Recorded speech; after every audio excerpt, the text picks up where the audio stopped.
Yo, what's going on, y'all? This is Marcus Rosa, aka MAZUMA TV, back at y'all with some more boxing talk, man. I hope everybody's having a blessed, beautiful, positive, productive night. I hope you had a great day overall, man. I'm back at y'all with some more boxing talk. We're gonna talk about Naoya Inoue's hand wrap controversy, explained to the best of our ability. We're gonna talk about Dmitry Bivol making his return to the boxing ring in 2026, the spring of 2026. Then, of course, we're going to get into some open boxing topics. You feel what I'm saying? But before we get into that, if y'all could please hit the like button on the way in, that'll be very much appreciated. We on the road to 4K. We about to hit that 3,300 mark in due time. Shout out to the nation and the mob for making this possible. Wait, is it 3,300? Yeah, we about to hit that 3,300 mark in due time. So salute to everybody that's in the building, man. I did not make an announcement for this live, so I do not expect that many people to come on, especially with being just about a half hour late. You feel what I mean? But regardless, we still gonna get this boxing talk in. Also had a crazy incident happen outside my house and shit. People getting put out and cops being involved, and it was a crazy situation. If y'all got me on Instagram, y'all see my story. That shit was absolutely nuts, man. I was just shocked that I got that shit on video, to be honest. But you know, shit crazy out here in these streets. What else can I say, bro? What else can I say? Yo, shit just like, oh man, it was absolutely insane. Let me see. Did I post it on my TikTok? Let me see. Did I post it on my TikTok? I definitely did.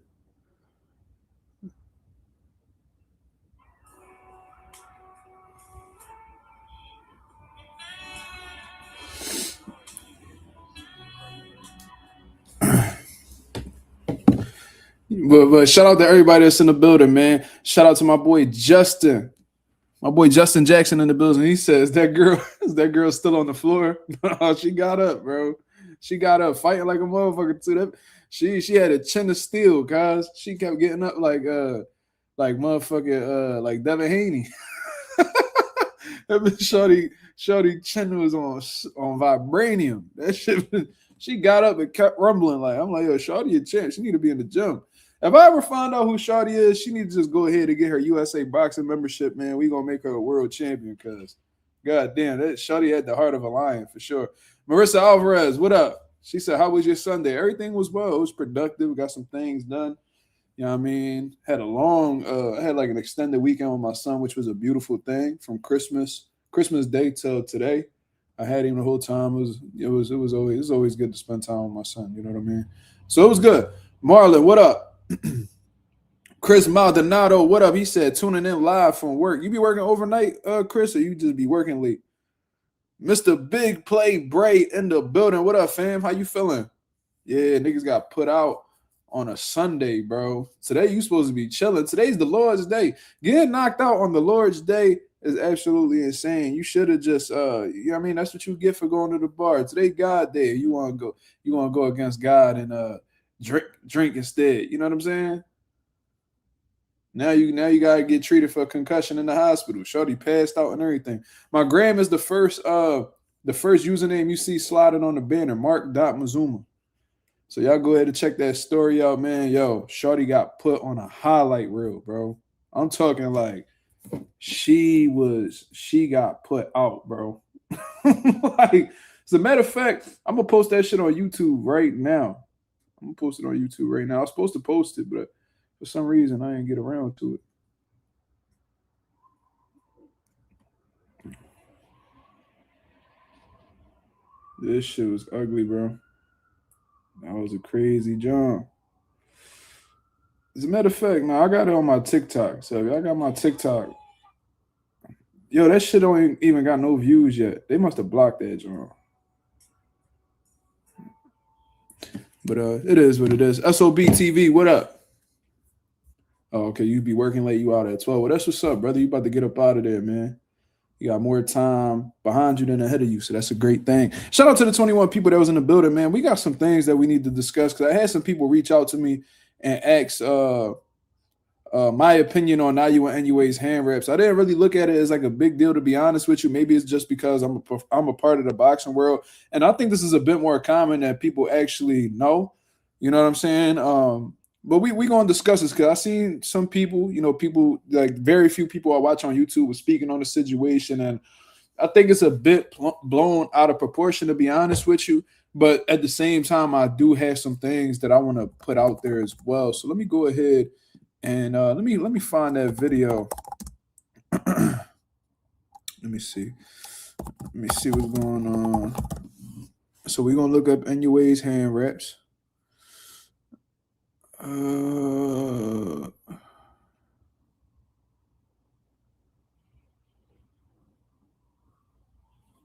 somebody, you know what?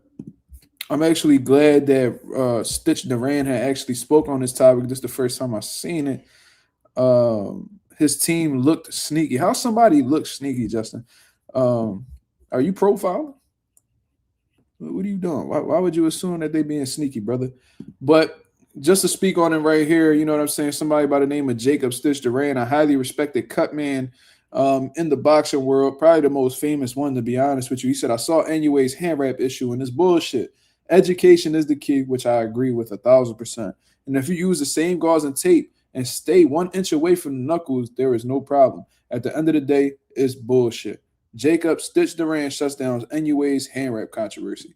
Yeah, and like I said, I've seen some people on YouTube talking about, man, he's a cheater, and blah, blah, blah. It's like, oh, come on, bro. I've seen comparisons to Antonio Margarito. I seen a lot of shit. I seen what a few different people were saying, and I'm just like, bro, I could tell that, and I don't really blame y'all because a lot of y'all boxing fans at the end of the day, I am too. But I actually had some experience in the boxing world in general. So I think I provide just a slightly different perspective, a more experienced perspective. And I'm going to say this. Y'all ever heard my favorite fighter of all time, my boy right here, Felix Tito Trinidad? Do y'all remember his hand wrap controversy? And everybody said that he had plaster in his wraps. You even hear Fernando Vargas to this day talk about how Tito has something in his wraps and all this bullshit. You see what I'm saying? I'm going to say this. I'm gonna say this real quick. Depending where you fight, there's different rules on how to wrap your hands. You see what I'm saying? I'm gonna say this one more time. And everywhere you fight has different rules on how to wrap your hands. You feel what I'm saying? One rule does not apply anywhere. What Inoue did is considered stacking, and stacking is when you put, because typically in most places, you put gauze, tape. You put gauze first and then tape, right? You put gauze and then tape. So what stacking is when you put tape on the skin first, gauze, and then you put tape again. Hence why they call it stacking. You feel what I'm saying? I can't. I don't know what this dude's name is on here. I can't pronounce that. I don't even know if that. I'm gonna just say J because that's the first letter I recognize there. He said day before the fight they agreed how they rap. However, Picasso started bitching like Fulton did. Well, they might have just been ill-advised on the rules because typically in a majority of places where you fight, stacking isn't really allowed. There are certain places that allow it, but it's very rare. But for the most part, like I said, it's gauze and then tape. You feel me? Stacking is when you put tape on the skin, gauze, and then you put tape over the gauze. Hence why they call it stacking, right? Cool. Now, there doesn't need to be any agreement on how the way they wrap hands. However, the commission allows the hands to be wrapped.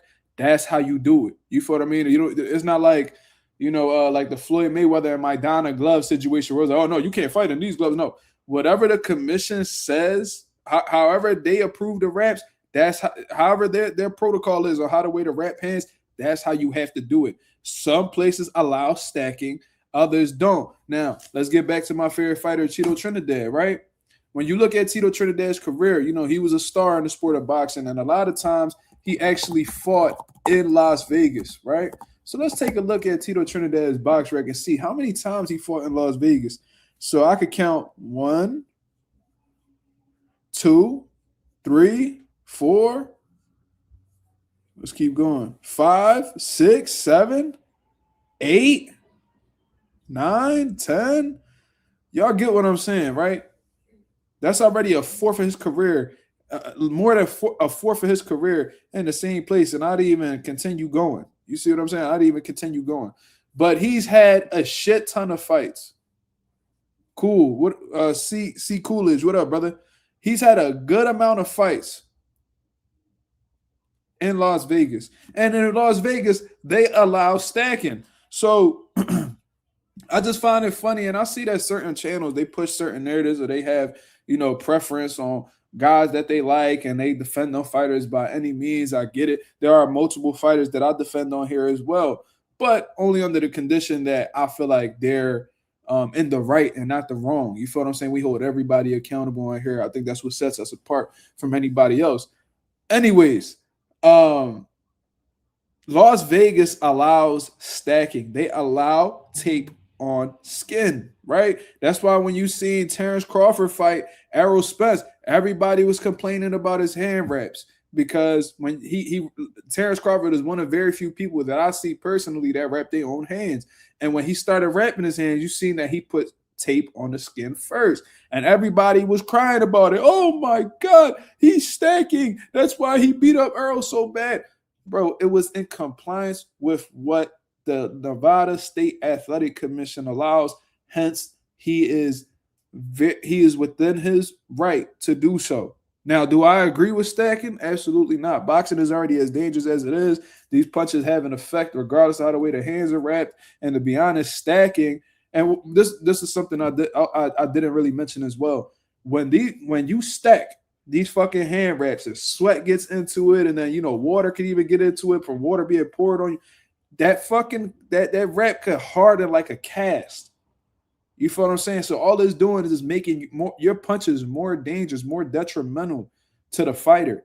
You see what I'm saying? That's why I'm not really all too big on stacking, to be honest with you. But if they allow it, you know what I'm saying? There's nothing you could really do about that. So I wasn't somebody who was critical of Terrence Crawford for stacking his wraps, because at the end of the day, they allowed it. Now, let's say, now fast forward, your boy Tito Trinidad, when he fought Bernard Hopkins, they fought in New York. And the New York State Athletic Commission, one of the strictest commissions in the country, possibly in the world, they don't allow stacking. So when Tito Trinidad, I guess him and his team, they didn't really look into the rules or anything like that. Brother Nazem Richardson, RIP to Brother Nazem, man. I've been able to talk to him, and I work with some people who was closely affiliated with Brother Nazem, and they always said positive things about him. But one thing that dude knew was how to play in the psychological warfare and understand the rules. You see what I'm saying? And Tito Trinidad, you know what I mean, not knowing any better about the rules, he stacked his wraps. Now, Brother Nazem, being the smart person that he is, he allowed them to finish the wraps first and be like, yo, instead of just stopping in midway just to get into their head psychologically, he was like, yo, that's not in accordance with the rules. You have to rewrap your hands. You see what I'm saying? And everybody blew that out of proportion. Oh my God, Tito Trinidad, he had plaster in his wraps. He had fucked up wraps and all. That's not the case at all, people. That wasn't what happened. The problem was he didn't understand the rules over in New York. You know what I mean? I guess he didn't. It's not like they caught him with a literal brick in his glove. No, he just wrapped his hands, and Brother Nazem explained it as well. He wrapped his hands in a way that wasn't in accordance with New York State Athletic Commission. In Vegas, it would have been permissible, but they weren't in Vegas, so you have to abide by their rules. Every athletic commission has different ways, to wrap your hands. There's some commissions that's cool with it. There's certain commissions that's not cool with it. Now, from what I heard, in Japan, they allow stacking. You see what I'm saying? So now Inoue, he spent a lot of his fights in Japan. He's a fucking star in Japan. So of course they want to keep him over there. He's selling out every time you walk in that Tokyo Dome. Whenever he got a fight going, they go see the man. So there's no point in him really going anywhere else. You see what I'm saying? So when you're accustomed when you're accustomed to wrapping your hands a certain way and you're not really too hip to the rules, you just there to fight. You're not reading rule books and shit like that. It's easy to make a mistake. You see what I'm saying? So I don't really see Naoya Inoue as like being this fucking big cheater that everybody's calling him out to be. He was just misinformed on the rulings. And that's really his team fault, to be honest. Like I said, fighters not out here reading the motherfucking athletic commission handbook and knowing what and what not to do. Somebody on Naoya Inoue's team should have asked a commissioner in that setting, how do we wrap hands here? Do you guys allow stacking? Do y'all not allow stacking? What is it that y'all, what way do y'all want these hands wrapped? That's why they had these meetings before the fights, so they could advise these trainers and cornermen of the rules and, you know, things of that nature. But you could easily say there was a language barrier between them. They don't understand them. They don't understand. Like Naoya Inoue don't understand what they speaking. They don't understand what Naoya Inoue and his team speaking. So I think it was a miscommunication, some misinformation.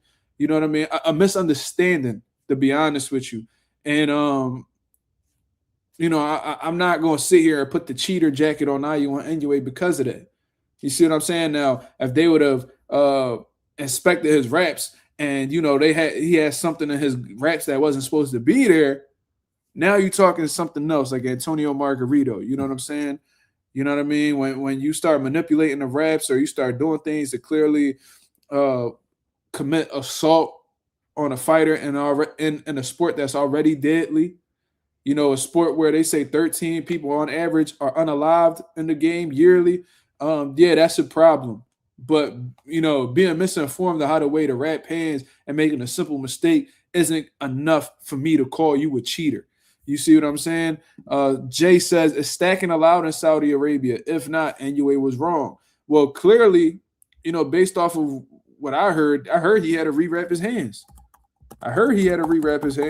So obviously stacking isn't allowed over there. But like I said, it could have easily been a miscommunication. Yeah, he had to rewrap his hands. So there was a miscommunication. He thought he could do things a certain way. They told him that he couldn't do it that way. So he rewrapped his hands as a result of that. You feel what I'm saying? I don't really see what the big deal is. You know what I'm saying? Y'all did the same shit that Tito Trinidad. Oh, he's a fucking heat man. To this day, there's still people that be in comments who've been misinformed and read into bullshit narratives and actually believe that Tito Trinidad had plaster in his raps. And when you watch Brother Nazim speak on the difference between the two, he was walking outside of Danny Garcia's gym in Philadelphia. He told you that there was a clear difference between the two. That when when they check Margarito's raps, because first of all, there's supposed to be somebody on the opposite team that's watching your hands being wrapped. You see what I'm saying? When Brother Nazim walked into the dressing room, from what I understand, the hands were already wrapped. He said, yo, I wasn't here to inspect them. You need to rewrap your hands. And when Margarito hands was, you know, when his reps was coming off, they said a block fell out of his Brother Nazim said it, not me. A block fell out of his reps. You feel what I'm saying? So, you know what I mean? That's a totally different situation. That's assault. There's suspensions that need to be made.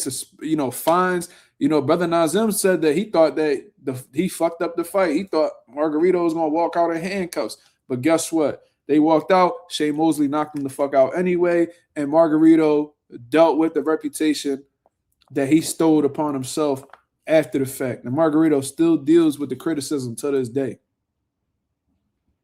You feel what I'm saying? Miguel Cotto, somebody who, you know, fell victim to Antonio Margarito in the past. Margarito took Miguel Cotto. Oh, he seen that situation and was like, oh, he must have did that to me. No definitive proof. But there's people out here to this day that was like, oh, Margarito had loaded hand wraps against Miguel Cotto. We don't know that.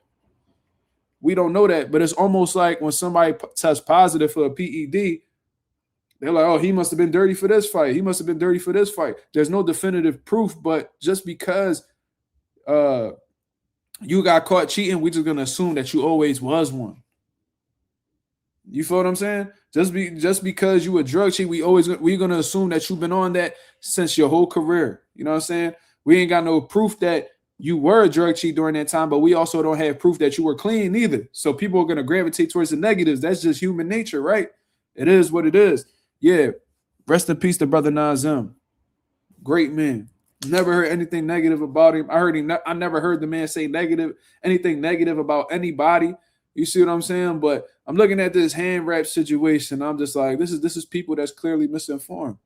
Clearly misinformed. If y'all was actually somebody who dealt with hand wraps, my father is somebody who deal with hand wraps. If he was in the building right now, he could elaborate for us. But I ain't gonna bring him on. I'm sure he chilling. He enjoying his little day off. I'm gonna leave him alone.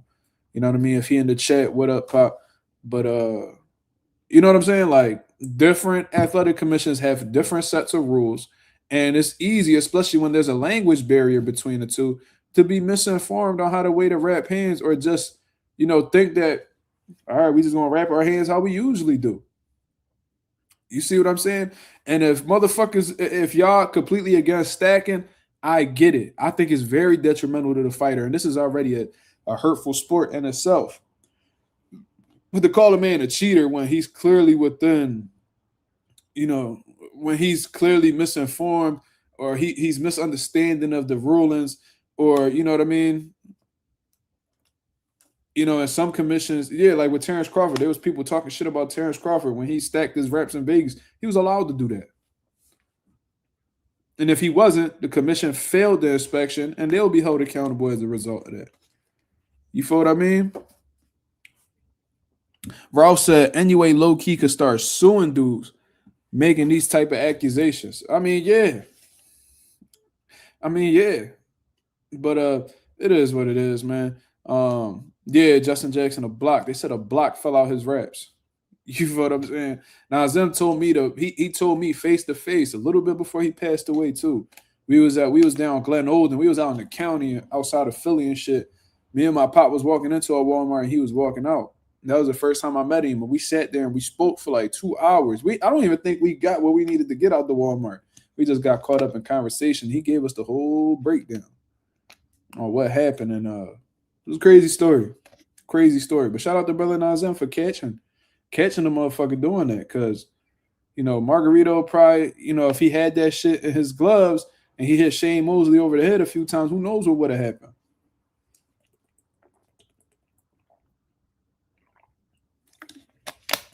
That's why we got to take the rules seriously. Because there's always going to be, whether we like it or not, there's always going to be somebody who's crooked enough to try to see how far they could get away with something. You know what I mean? They start to feel invincible, feel like they can never get caught. You know what I mean? And they just get more and more bold until they get caught up, and then all of a sudden they act like they didn't know what was happening. You feel what I'm saying? But that's all I really got to say about the hand wrap controversy. I think it's blown out of proportion, just like Stitch Duran said. You know what I mean? But, when you are a boxing fan, there's a lot of things that you don't know about, on the inside. A lot of people are on the outside, trying to they speak it from outside of the club. You feel what I'm saying? So it's a lot of people that's ignorant to the facts, ignorant to the rulings, and that's why they come out with ignorant opinions. But that's why I'm here to inform y'all, so y'all can go ahead and know the truth. You feel what I'm saying? So, yeah, I'm not going to push this narrative that Naoya Inoue is a cheater or anything like that until he proves us otherwise. You feel what I'm saying? So I'm going to put that to rest, man. Shout out to everybody that's in the building. Shout out to everybody that's been complimenting the new logo as well, man. Shout out to everybody that's been complimenting the new logo. I hope you guys like it, man. I definitely needed something new. I had the same logo for years already. I probably had that logo for like a good 4 years. I just needed a change. You know what I'm saying? So y'all see the logo right? Wait, where we at? Yeah, the logo right here. You feel what I'm saying? That's the one that I have as my profile icon. You know what I mean? I got a new YouTube banner as well. If y'all got a TV, pull it up on your TV. It looks absolutely beautiful.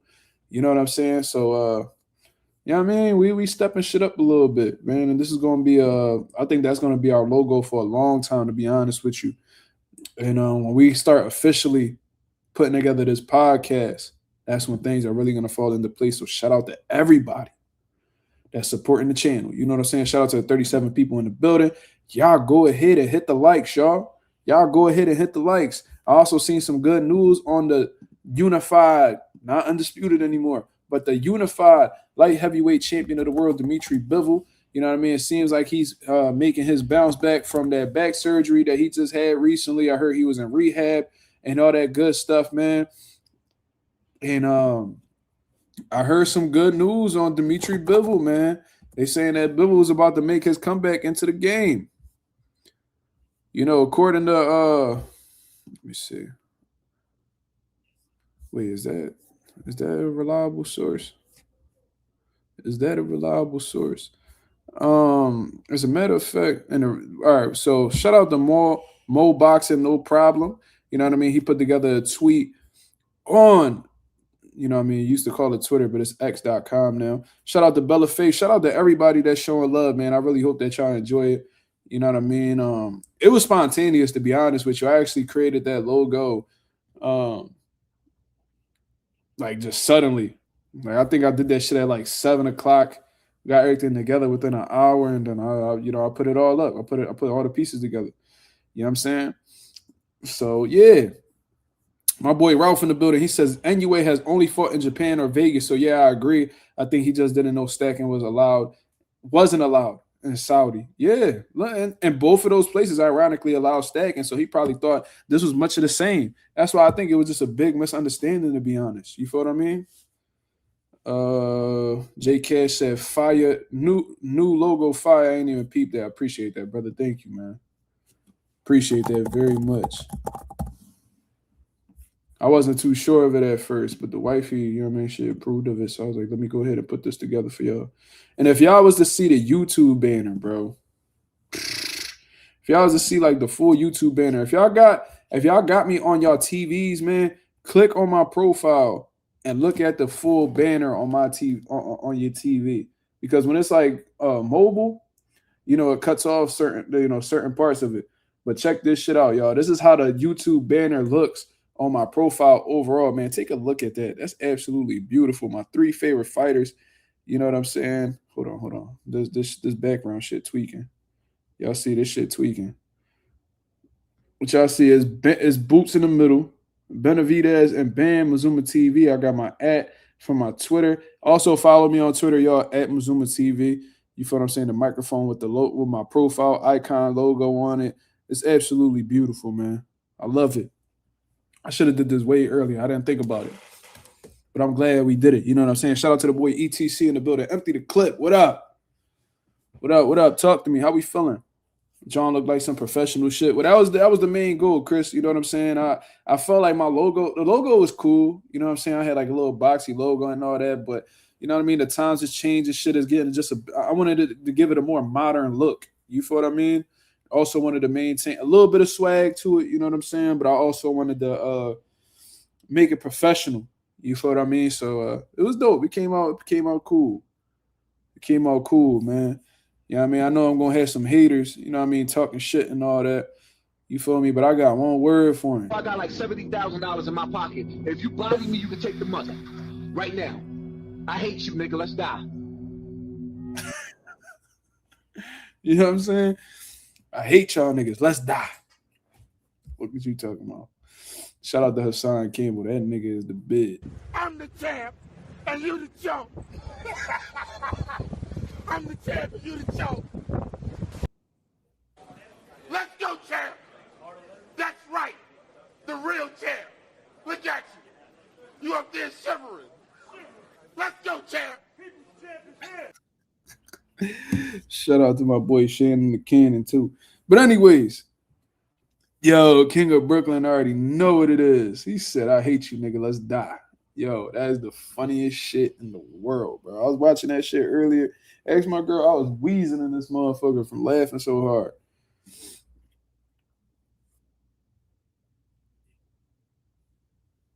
Yo, he put the whole John. Wait, he said, what?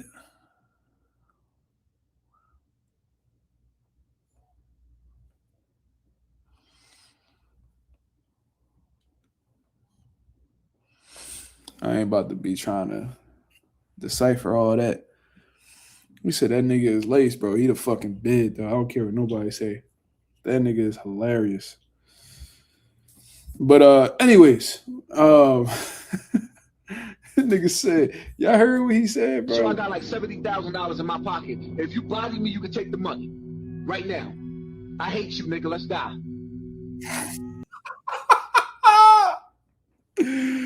I got like 70,000 in my pocket right now. And if you body me, you could take it. Oh, okay, that's what that's. Yeah, that was the abbreviation. That was the acronym. I hate you, nigga. Let's die. Yo, that is fucking hilarious, bro. That was like the greatest crash out of all time. And the John was like, he raped everybody in this fucking projects. He raped the big niggas, the little niggas, the medium niggas. Yo, that was the he's fucking hilarious. I'm sorry. But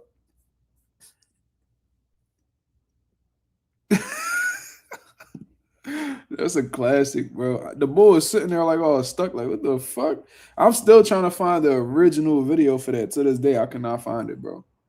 It's like Rolly Romero and Richardson Hitchens sparring. I see it sometimes, but I can't never find it. They be finding that shit out. They be taking that shit down whatever chance they get. But anyways, let's continue on with the boxing topics, man. I don't want to get too carried away. I ain't even trying to be on here that long, to be honest. I gotta get up early and shit for work tomorrow. And it's already late as it is, so let's talk about it. According to Mo Boxing, no problem. In a recent interview, Eddie Hearn confirmed that unified light heavyweight champion Dmitry Bivol, who's coming off of the biggest win in his career against Artur Beterbiev and becoming undisputed temporarily, will return on a Riyadh season card in Saudi Arabia. The target date is spring 2026, and Bivol's opponent is likely to be his IBF mandatory Michael Eifert, who is 13-1 with 5 KOs. Thoughts? Shit, I'm happy that Dmitry Bivol is finally back. You know what I mean? Maybe he's going to use that IBF mandatory just to get himself back in the mix. You know, coming off of a back surgery, that can be a little tough to deal with. And I don't know if you want to go straight into a tough fight with Artur Beterbiev, considering those circumstances. So I'm glad that he's back. You know what I mean? It's always exciting to see Dmitry Bivol in the ring because he is extremely skilled. He has a shit ton of heart, durable, in an exciting style as well. He's an exciting boxer puncher, to be honest with you. You know what I mean? He could definitely, he got a little bit of crack for sure. He boxes really well, great composure. He got a little bit of everything. You feel what I'm saying? So I fuck with Dmitry Bivol, and he's ranked on Mazuma TV's pound for pound list as well. So we do think highly of him over here on this channel. You know what I'm saying? I did think that he was going to run that trilogy back with Artur Beterbiev and Moscow, from what I understand. But it seems like those things are at least going to be chalked or put on hold for a bit until Bivol's able to fix this situation. You know what I mean? I also want to know, in the meantime, will David Benavidez and Artur Beterbiev fight each other? And the winner of that fight could go ahead and fight Dmitry Bivol for all the belts. That's what I'm trying to get to. You know what I mean? But considering the fact that David Benavidez is about to fight Zordo Ramirez at cruiserweight, maybe Artur Beterbiev is going to take a tune-up fight in the meantime, and then, you know, they should face each other, you know, by the end of 2026, because, you know, these dudes only fight about twice a year anyway. So I don't know, man. As a matter of fact, with things unfolding the way that they are, I wouldn't even want to see David Benavidez at cruiserweight just yet, man. I would rather y'all let me know if I'm tripping. Would y'all rather see David Benavidez stick around at 175 and fight Artur Beterbiev, or do you just want to see him go to cruiserweight and fight Gilberto Ramirez? Y'all let me know what y'all think he should do. Me personally, I want to see him stay at 175. He's only had like 3 fights there, y'all. Like, seriously.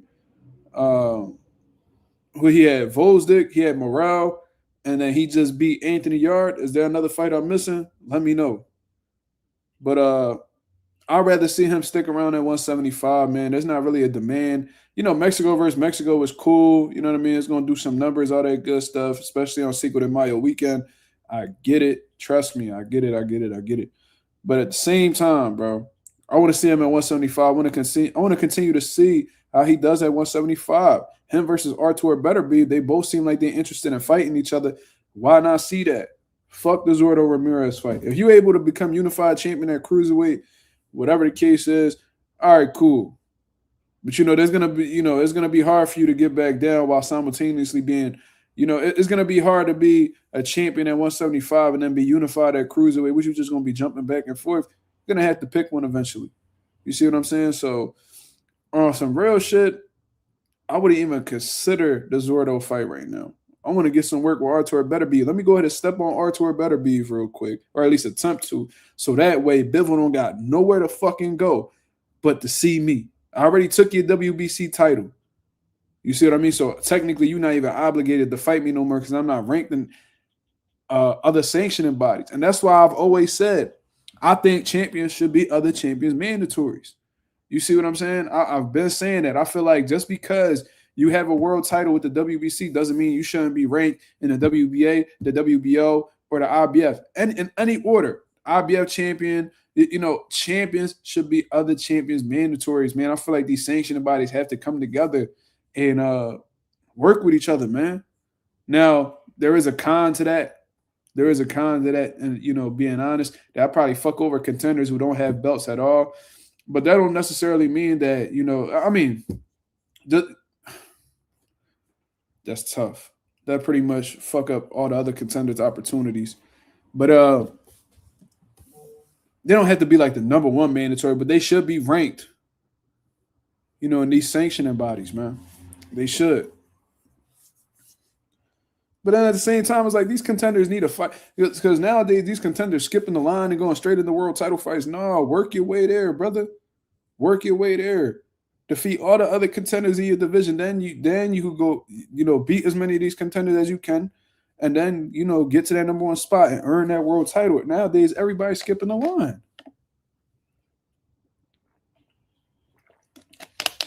Do I think David want to fight Artur Beterbiev? Absolutely. David has never shown me no hoe. Like, I never heard David act like he ain't want to fight nobody. You feel what I'm saying? I think he's open to fighting just about anybody, but at this point, it's about making the biggest fights. You feel what I'm saying? I don't think he will mind fighting anybody. I think he believes in himself that much. That motherfucker trained too hard not to believe in himself. So I think he will fight Artur Beterbiev. And they just had an exchange a couple days ago where Artur said he want to fight David, and then David was like, I want to fight you too. So I think they both want to fight each other. And if that's the case, they just need to go ahead and make it happen. Fuck the Zordo fight. You know what I'm saying? Now, if Beterbiev isn't available and Bivol ain't available and you just trying to go ahead and get some big shit popping, by all means, go ahead and do it, brother. But it's going to be hard for David to come back down after that, especially when he sees how good he feel at cruiserweight. You know what I mean? He ain't got to cut that much weight because we know Benavidez in the offseason, he getting past that 200 mark. You feel what I mean? He just been so accustomed to cutting weight. And 175 got to be a sacrifice for him too. Benavidez is a big boy, man. That motherfucker like to eat. You could tell how round he be looking outside of camp sometimes. You know what I'm saying? He be looking, when he be doing them fighter shoots at the beginning of the camp, he be looking a little pudgy or whatever the case is. So we know that he gets 200 plus, when he's not in camp. I think that's why Benavidez be doing 12, 3-4 month camps. So he ain't got to worry about weight.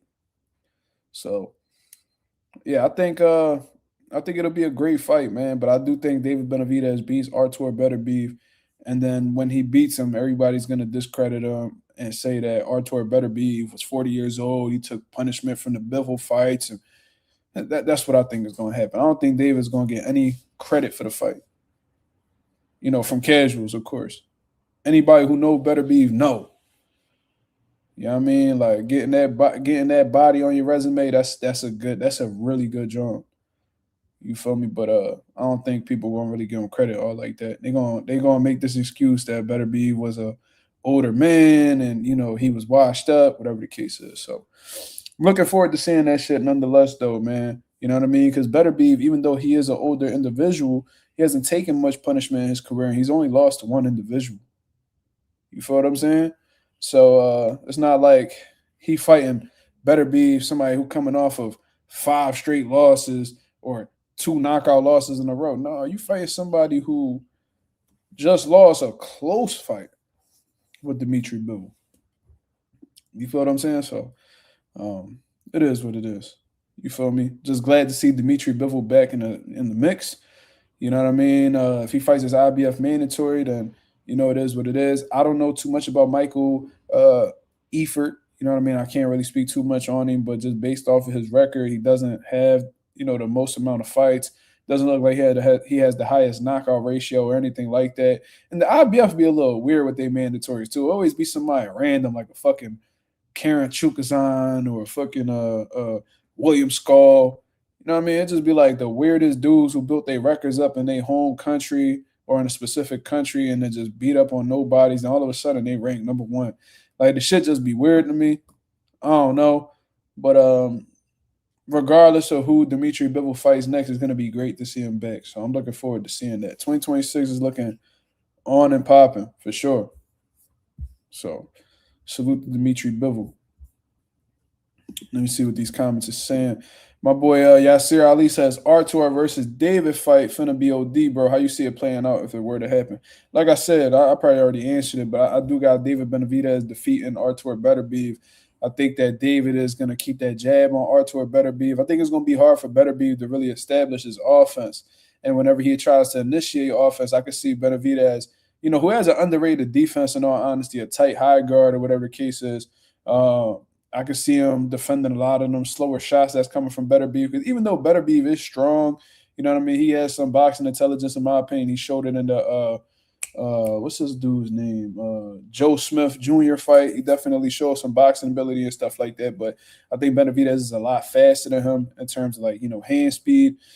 I can see him outworking Artur Beterbiev. I don't think he stops Artur Beterbiev, but I do think he outworks him against a 12-round unanimous decision. I could see David Benavidez getting stunned with a good shot and shit like that.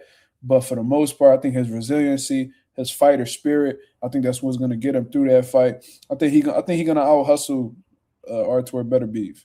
And I feel like the only way Artur will beat him for real is knocking him out. But Beterbiev is dangerous. He's a really big puncher, one of the biggest punchers in boxing, and he's a great finisher as well. So Benavidez is going to have to fight a disciplined fight, because if he gets a little reckless in there, it could be curtain. So got to be careful. That's a great stylistic matchup, though. There's definitely going to be bloodshed in that motherfucker. That's for sure. It's going to be some bloodshed in that motherfucker. So, yeah. Looking forward to seeing that they're able to make it happen. Hopefully Turkey Al-Ashik will back it. You feel what I'm saying? I hope so. You know what I mean? I don't know if PBC going to front the bill for that fight. I don't know what other promotional stable will front the bill for that fight outside of Turkey Al-Ashik. You feel what I'm saying? David just did a fight with Turkey Al-Ashik with Anthony Yard. If you putting the bread up for Benavidez Yard, why wouldn't you put it up for Benavidez Beterbiev? You feel me? Great fight, dangerous for both guys. You got a guy that's in the prime of his career in comparison to somebody who may be past his prime but still very much dangerous. Why wouldn't you make the fight? And that winner right there could go ahead and fight for undisputed at light heavyweight. If he's able to get that opportunity in front of him, I think Benavidez should leave cruiserweight alone and go all in with that situation right there. Because if you beat Beterbiev, what can they say?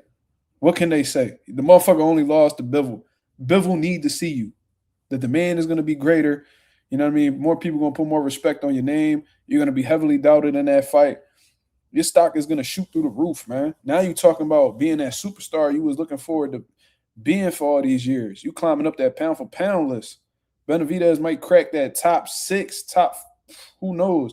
If he goes ahead and he punches on Beterbiev, if he do some crazy, unexpected shit like stopping him, whatever the case is, he climbing up that pound-for-pound list, he becomes a bigger name.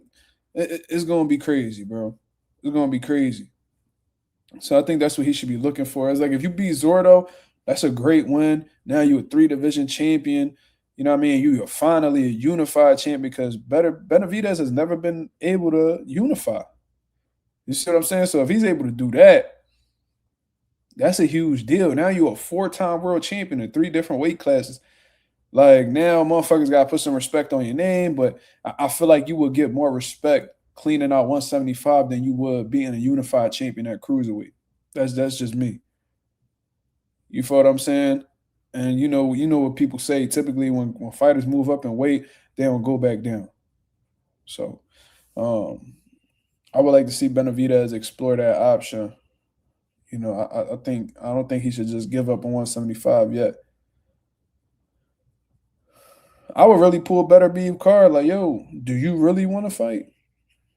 Or are you just talking? But if motherfuckers is just talking and pump faking, then go ahead and get you that Zordo fight, bro. I don't think you should sit around and wait for nobody. You did enough waiting at 168.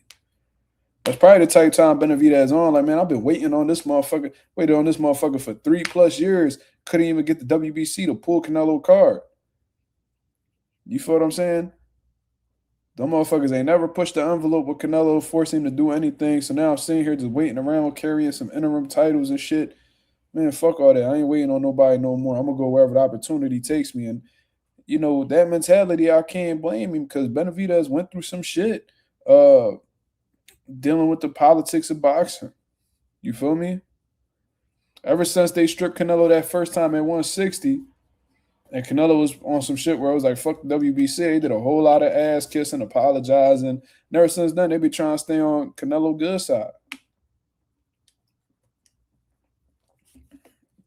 They thought Triple G was like, the same, had like the same star power as Canelo, so they ain't mind stripping him because if it went to Triple G, they still gonna get a nice little check. But whole time, Canelo, he proved to be the bigger star.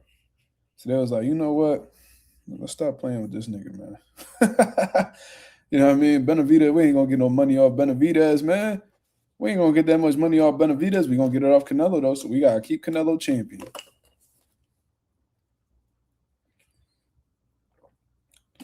Them motherfuckers gonna try to charge Bud $300,000+ for a sanctioning fee, and then try to justify like, oh man, yeah, but we feed we take care of former fighters, and bro, nobody give a fuck about none of that. Why are you trying to charge $300K for one individual off an assumption that I made 50 million? You don't know that. You don't know the paperwork, bitch. You just know what you get told. You over here trying to charge me $300K. The fuck out of here, nigga. Go. You can make that $300K charge and 10 motherfuckers $30,000. Why you coming after me? How many world champions y'all got?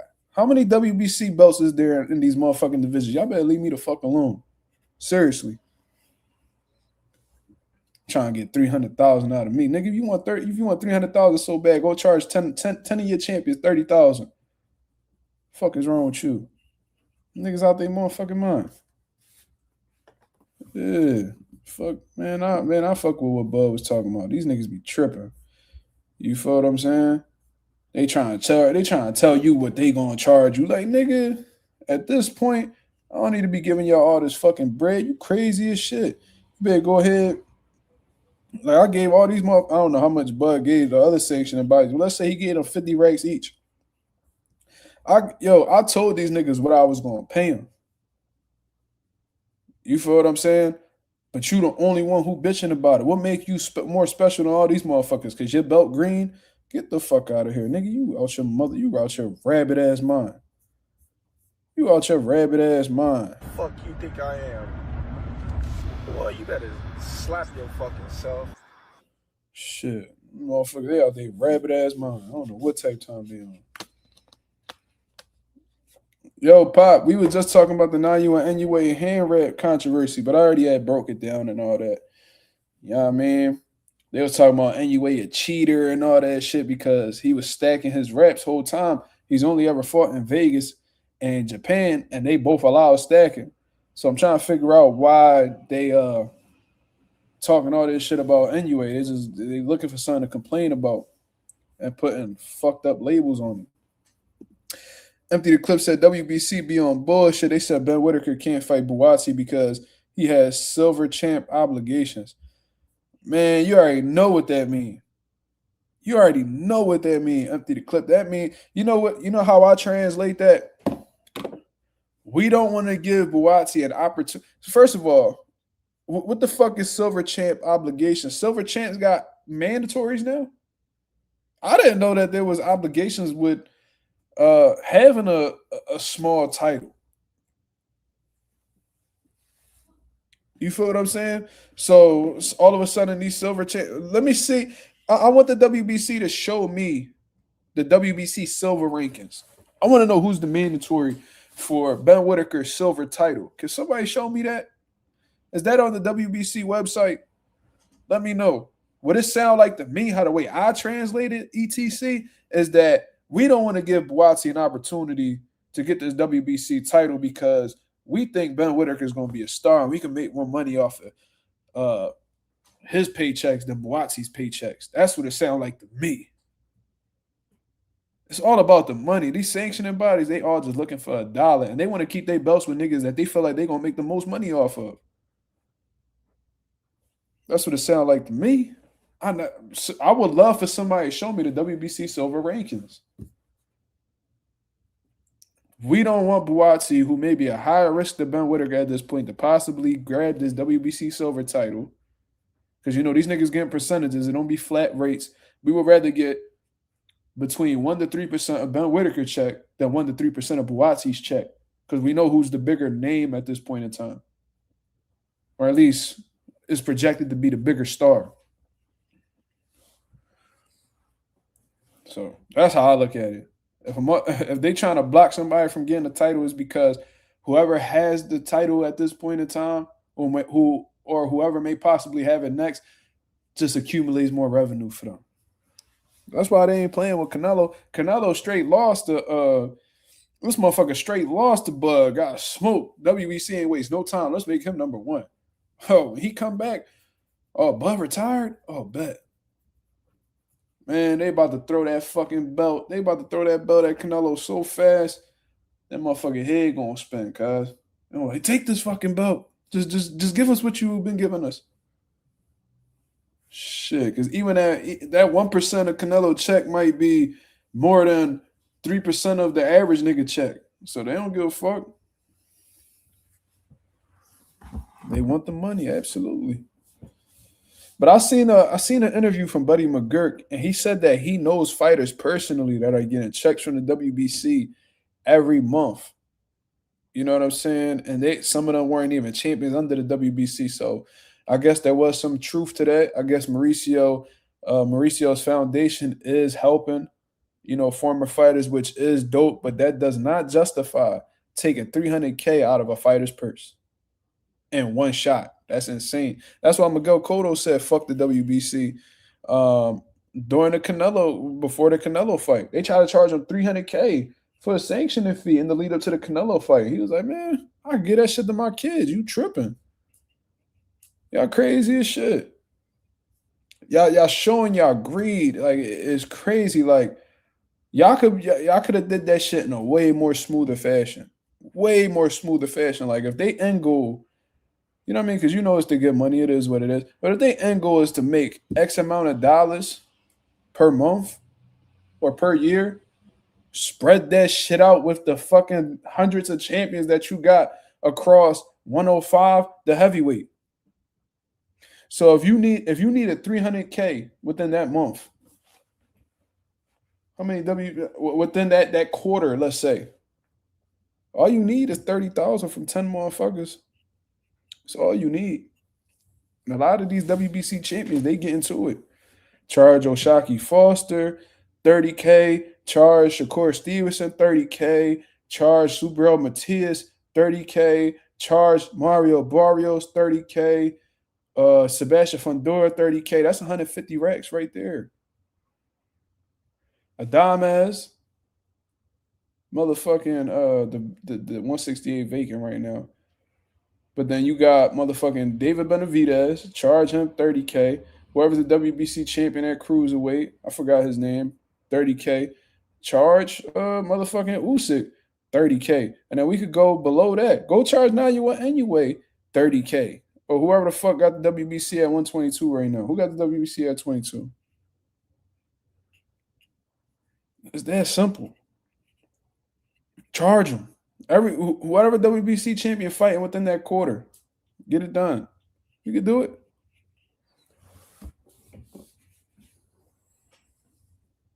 do WBC, amateur boxing shows. Like, there's a lot of things y'all motherfuckers could do to really run that bread up. Y'all niggas just trying. Y'all just low key. That shit sound like extortion. Y'all motherfuckers out here trying to rob niggas in broad daylight.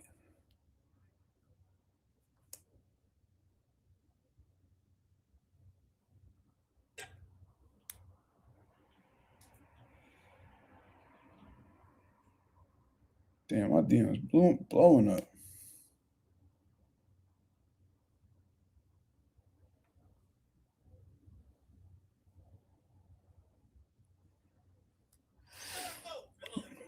Inoue has the 122 John. Okay. Or guess what? Get 60K out of 5 fighters.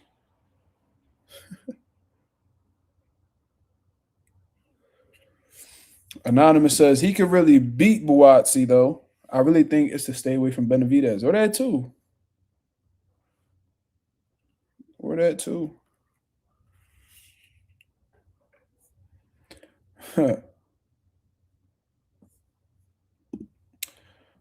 Pivot Boxing Network. My pop Lando says ABC, you already know who he talking about, sells their rankings allegedly. Oh, we know that. We already know that. He said this is alleged, of course. And so they already making money, bro. They making money so many different ways. It's insane, bro. Absolutely insane. Allegedly they be selling their rankings.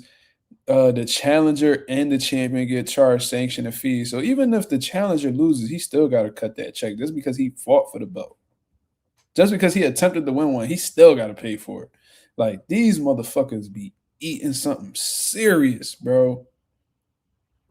Like, holy shit. Insane. Insane. Let me see. I feel like that video gonna definitely get back to whoever was in this video.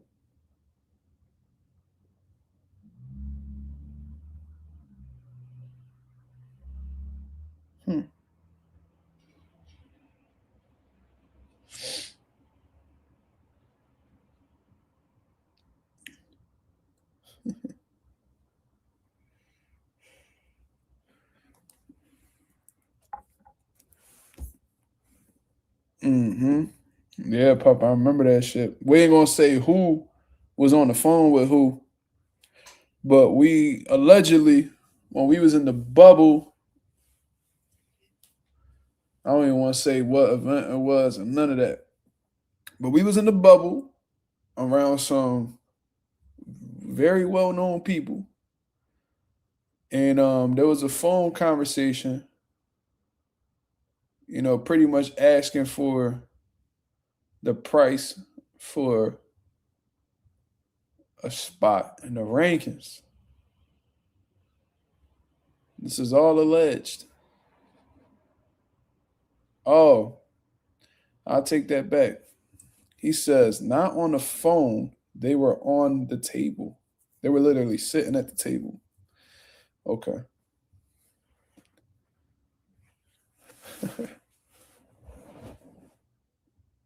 Yeah. They were actually at the table discussing it. Ain't that something? This is all alleged, of course. We're not going to say what organization it was. We're not going to say what event we was at. We're not going to say who was speaking. But when my pop came back and told us that,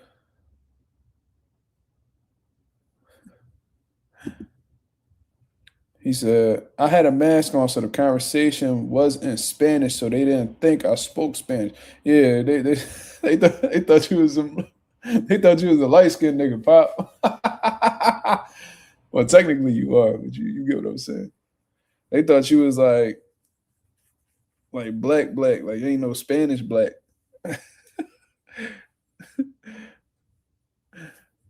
No, we black, but we speak that shit too, nigga. Fuck you talking about? Stupid ass. Oh, that's what you get for assuming, nigga. Now we know the whole plot, nigga. Fuck is you talking about?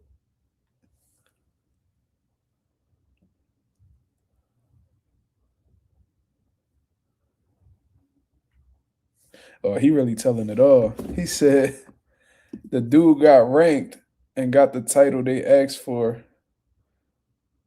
20 racks.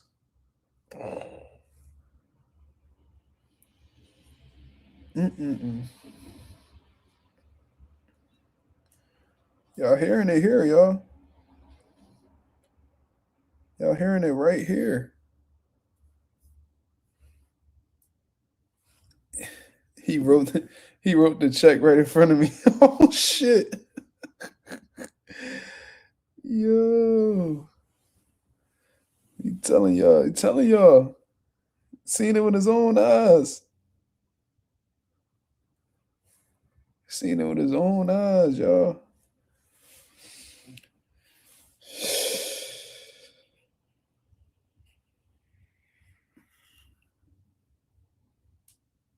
Yeah, we didn't say what organization. He said ABC, so it could literally be any organization.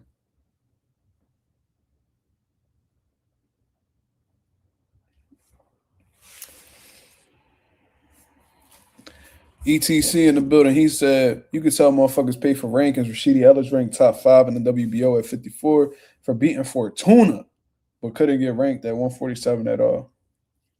Yeah. Like, and I'm not making accusations or nothing like that, but when I seen William Skull was ranked in the IBF, I'm like, and then they was like really pressing Canelo to fight him.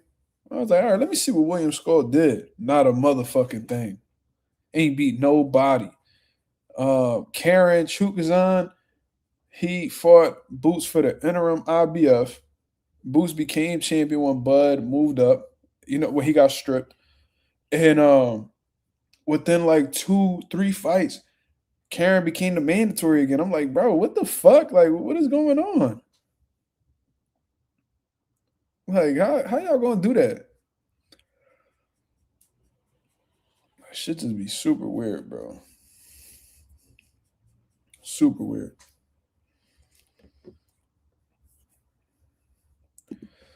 My boy Junior said, imagine paying for your championship ring in the NBA. No, that's like paying for a ring. That's pretty much like the fucking Sacramento Kings paying the NBA 50,000 to get a playoff spot.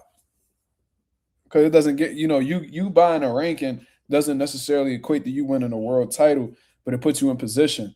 So, you getting a playoff, you becoming a playoff seed doesn't guarantee that you wins the NBA finals, but it puts you in position to. So that's more the equivalent. It's like, all right, bro, you know what I mean? Like, we give you 50,000, 100,000, whatever the case is, just make us like the number 6 seed in the Eastern Conference or the Western Conference. And they go ahead and they do it. Like, that's literally the equivalent. That shit is crazy. Absolutely insane. Bella Faye said, paying for something a fighter earned is genuinely crazy. Name another sport where the champion has to pay for the trophy. No, I haven't heard of it. I ain't never heard these hockey players. I ain't never heard of them paying for the Stanley Cup. Never heard of the NBA players paying for a finals trophy. None of that. But that's why they call boxing the Wild West, bro. They do, boxing is very unconventional in comparison to these organized sports. You know what I mean? The last thing that boxing is organized. It's the opposite. It's really like unorthodox. You know what I'm saying? Just about anything can happen in boxing. Just about anything can happen in boxing, bro. They be letting 60-year-old motherfuckers fight, and they be getting them licensing, and then you could be a social media influencer and get your pro boxing license. Your record could be 1 in 158, and they still give you your licensing for a fight. Like this shit is insane, bro. Insane. Even about like that shit is this shit is corrupt down to the commentary. Like Bro, why the fuck? And I'm gonna keep saying this. I'm not shitting on the individuals. I'm shitting on the people that's hiring these individuals. Like, why the fuck do you have football players commentating boxing? Why do you have basketball players commentating boxing? And I'll be hearing motherfuckers criticizing the writers that was commentating. I'm like, bro, they was writers for 30 years on the sport. They got every right to sit at the commentary table. They knowledgeable about something. If you study something for 30 years, you gonna become an expert in that motherfucker. Not in necessarily doing it, but at least understanding the sport and talking about it. This fucking football players that's retiring, hanging up their jersey, and instead of being commentators for football like Tom Brady is now, these niggas grabbing a microphone for the zone. These niggas is grabbing a microphone for inside the ring. Like, why the fuck? And I'm gonna keep saying this. This ain't no shade on Shady. But Shady McCoy being a permanent host for inside the ring with Max Kellerman? Really? And like even Mike Coppinger earned his stripes, whether niggas like him or not. He right on the sport. He did what he needed to do. He put the work in. Shady McCoy is literally a co-host with Max Kellerman, who done gave more than half of his life to the sport. One of the best commentators in boxing, even though he on some bullshit now. He sold out. And Mike Coppinger, who reports on boxing. And then they might mix in like Chris Areola, who deserves to be there. Ryan Garcia, regardless of how we feel about him. He's a legit boxer. He deserves to be there. Shady McCoy, bro. Steven Jackson.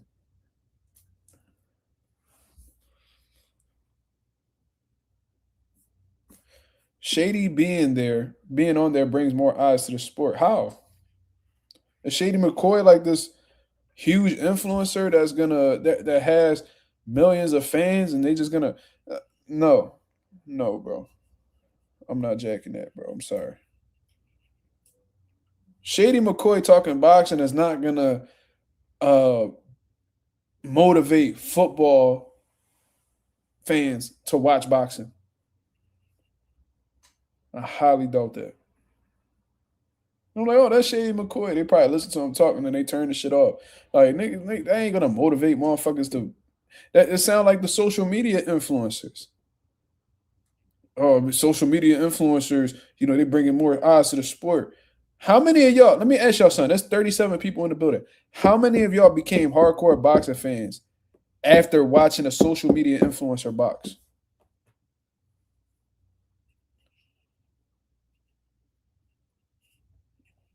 It's 37 people in the building. Raise your hand if a social media box influencer made you a hardcore boxing fan. Or made you more invested in the sport. Ralph said, not me. Who else? Anybody. Anonymous says, certainly not. Who else?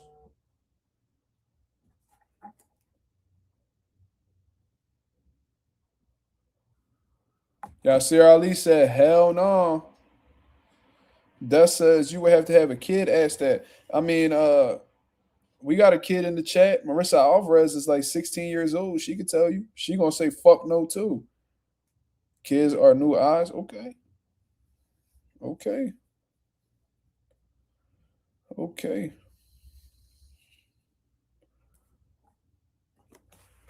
Like kids is gonna draw new eyes to the sport. Like these kids can't even can't pay for a pay-per-view. They can't buy a ticket. You feel what I'm saying? Like they need their parents' permission to hop on a computer. Like, come on, man.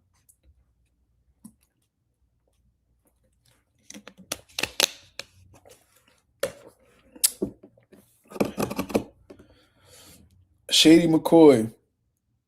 No, we're not doing that.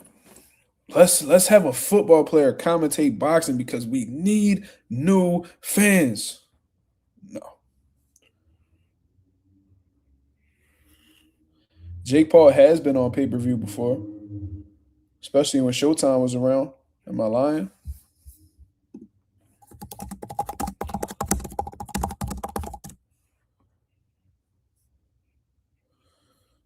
Majority of his fucking fights with them MMA fighters been on pay-per-view. since Showtime closed its doors, he been rocking with Netflix and shit like that. But you know what I'm saying? Like I remember the Ben Askren fight, the Nate Diaz fight when he fought Tyron Woodley. Those was all pay-per-view events. And technically, fighting on Netflix is pay-per-view because you need a subscription in order to watch the shit. So you have to pay to watch it. You're not watching. You're not getting on Netflix for free to watch Jake Paul fight. How much is Netflix a month? Like $20 a month, $17 a month. You gotta pay that to watch it. So as far as I'm concerned, you gotta cut a check to watch that shit on their platform. But yeah, man, that's boxing is fucked up from the head to the motherfucking toes, bro.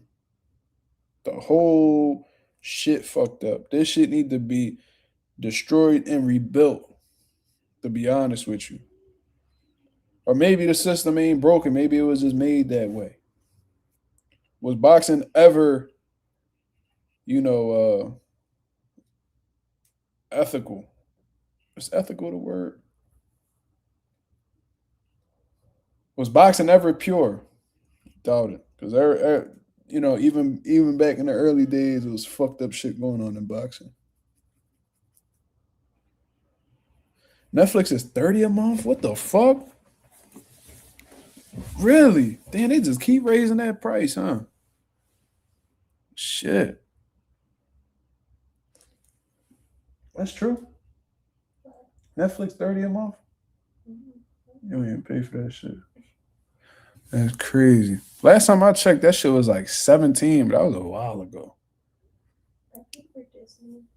How much is that? 15. Disney Plus about 15. I don't pay for none of that shit. I pay for YouTube. That's about like 20 right there.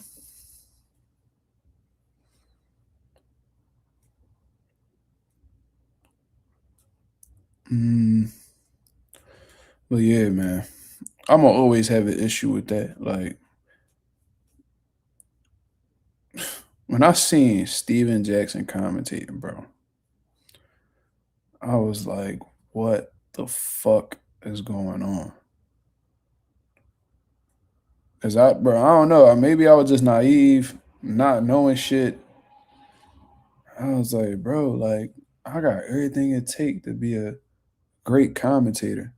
And that's still like a dream of mine. Even if I'm not like on a big network or nothing, I just want to commentate one serious fight. That's all I want. Just to try to see if I like it. That's on the bucket list for sure. But I'm like, yo, I got everything it take to be a good commentator. Like, why nobody giving me an opportunity? And shout out to Thomas Lamont, the dude who fought Jamal Charlo in his last fight, because he was the only one. He was the only one. Like my dad tried and shit like that too. So I'm talking about like spoke to a network to get me on. You know what I'm saying? And it's like motherfuckers won't even look my way. And then I watch niggas commentate. I'm like, bro, they do not talk boxing like me. They don't break down boxing like me. They don't speak as well as I do. But then I started to notice, I'm like, bro, this commentary shit ain't really about what you know. It's about who you are. You feel what I'm saying? I was like, wow, this is crazy. Like, damn, like I really thought this shit was about what you knew. And it ain't. I'm hearing Steven Jackson try to talk boxing, but the whole time this nigga he making basketball references and comparing basketball to boxing. I'm like, bro, they nowhere near the same, bro.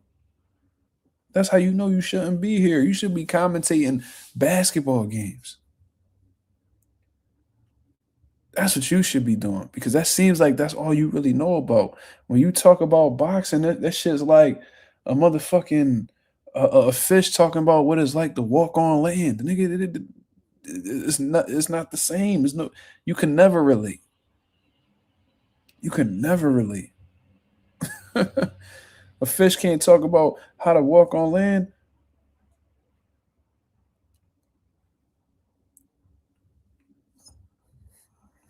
Or fucking a pigeon can't tell you what it's like to swim. But in boxing, bro, it seems like anything is permissible, bro. As long as some motherfucking money involved. You know what I mean? I ain't blaming Steven Jackson. I told that nigga because he was in my DM talking crazy. In my DM talking crazy. Talking about, oh, keep hating, nigga. Yeah, bro, ain't nobody hating on your old ass, nigga. I remember watching you in the NBA finals, brother. I ain't got no problem with you, dog. You feel what I'm saying? My problem is with the networks that's hiring your stupid ass because you don't know what you talking about, brother. I ain't telling you to turn down no check. Get your money. But the niggas who's cutting the check, bro, they're idiots for hiring you because you don't know shit. Don't sit here and act like you this motherfucking boxing historian because we could get that shit. We could get that shit disproven really quick. We can have a quick conversation about whatever's going on in boxing. Break down fights. You will get exposed, brother. You will get exposed. So it's like, I don't know, bro. He talking about, oh, keep hating, nigga. You want to be in my spot, nigga. That spot for rent, nigga. Stop acting like that shit and all that shit just for Showtime to cut off boxing a year later, nigga. So what that spot you talking about, nigga? Shit gone. Now you got this all the smoke podcast. So this nigga feel like he could talk boxing because he threw a punch in an NBA game. Like, nigga, you better go ahead, bro. Better go ahead. And Matt Barnes a part of that shit too. He swear he a tough nigga. Whole time I ain't never see that nigga throw a punch. I seen him try to make Kobe flinch and look stupid as shit. That's what I remember him doing. Yeah, Steven Jackson be old as shit trying to fit in with the young niggas. Now, a lot of niggas is like that, bro. Niggas be having like they be that midlife crisis shit is real. These niggas be whole grandfathers. Niggas be young grandpops trying to check in with young niggas. Like, bro, why you want credibility so bad, nigga? You made it out. You made millions of dollars. You played basketball, cuz. What you still trying to be down with the like? Fuck these niggas. You think checking in with them make them like you, nigga? They no, nigga, you food. You food. Oh, this nigga so gangster, man. This nigga, man, he a real nigga. He checked in with old block. It's like, nigga, you're a clown, bro. You're a clown.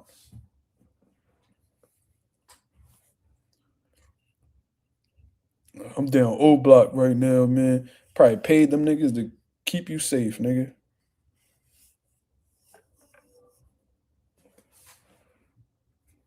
I couldn't believe that. When I seen that old ass nigga checking in with young niggas, I'm like, bro, they not even worried about you, bro. That's the crazy. That's what's funny. Like, you ain't have to check in, nigga. You not nobody for eyes to be put on you. Oh, you heard that nigga Steven Jackson coming to. You heard that nigga Steven Jackson coming to Chicago. Oh yeah, we gonna press that. Niggas is not worried about you, bro. Niggas probably tell you good game and go about their fucking day. Yeah, man, I watched you play in San Antonio. That's all you really gonna get. Niggas, you ain't no walking money sign, nigga. Niggas ain't worried about you like that. The downfall of Hassan Rahman Jr. needs to be studied. That nigga, what's up with him?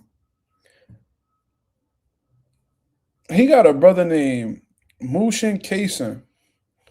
And ironically, that nigga was Dickie in the Steven Jackson comments because Steven Jackson was so mad about what I said, he screenshotted our DMs and posted it. Nigga got 1 million followers. He gonna go screenshot our interaction. And niggas in the comments was like, bro, like he ain't lying. Whole time I'm thinking like, damn, the comments about to fry me. Whole time they defending me.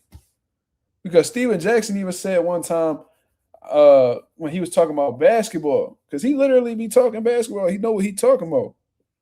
This nigga said, do you support the LGBT community? Ask your what the fuck is that?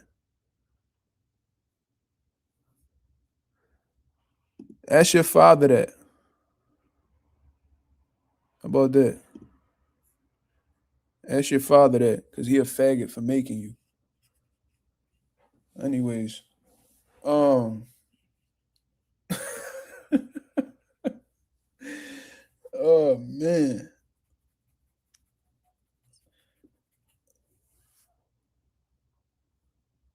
it's not what you know, it's who you know. That's a fact.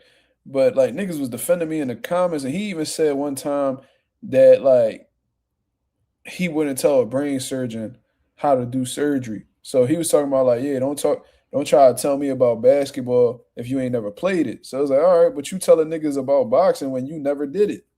Nigga, you ain't even come from this world. So you a hypocrite. You feel what I'm saying? So, you know what I mean? Niggas pointed that out about him. He was sick about it and shit like that. We actually spoke after that. So as far as I'm concerned, you know what I mean? Ain't no real animosity or nothing like that. But it's like, come on, bro. Bro, they was really agreeing with me. I thought I was gonna get fried. I'm looking in the comments like, fuck, these niggas about to cook me. There was some niggas dicky and like the boy Mushin Kason. He was dicky and heavy. I forgot what he said, but I'm like, damn, bro, like I'm from your city. You feel what I'm saying? We've been in the same gym before. He probably ain't even he don't know who I am. He don't even recognize me. But there was a time where we brought sparring over for him, like a couple years ago. When he was training with Rasheem Jefferson. I fuck with Rasheem Jefferson heavy. That's my brother. I was just talking to him a couple days ago. Rasheem Jefferson is the dude who's helping coach Shakur Stevenson right now, and Keyshawn Davis. Great trainer out of Philadelphia. When Mission Kason was like back in his play, I'm like, y'all niggas be weird, bro. Like Steven Jackson probably don't even know you all like that. You just eating dick. You feel me? But yeah. That's all I really gotta say about that. Let me see. What else was I gonna say? Oh yeah. I said all that shit because Hakeem Rockman Jr. and Mushin Case and his brothers. Yeah, I don't know what's up with Hakeem Rockman Jr., bro. What's up with him? Like the first time I ever heard of him was when he got get back for his brother on that Mayweather All Access episode. Then like he did a couple fights, whatever the case is. But now, like every time you see Hakeem Rockman Jr., he like in somebody's like training camp or some shit. Like I'm like, this nigga a coach now? Like what he a mentor? Like fuck going on? I don't know what he be having going on, bro. Like I can't call it. But yeah, I don't know what's up with him. He need to get back in the mix or just leave this shit alone cause nigga starting to look like Jalen Love. You know what I mean? Jalen Love out here just so happy to be a fucking Jake Paul coach, holding that nigga feet while he do sit ups and shit.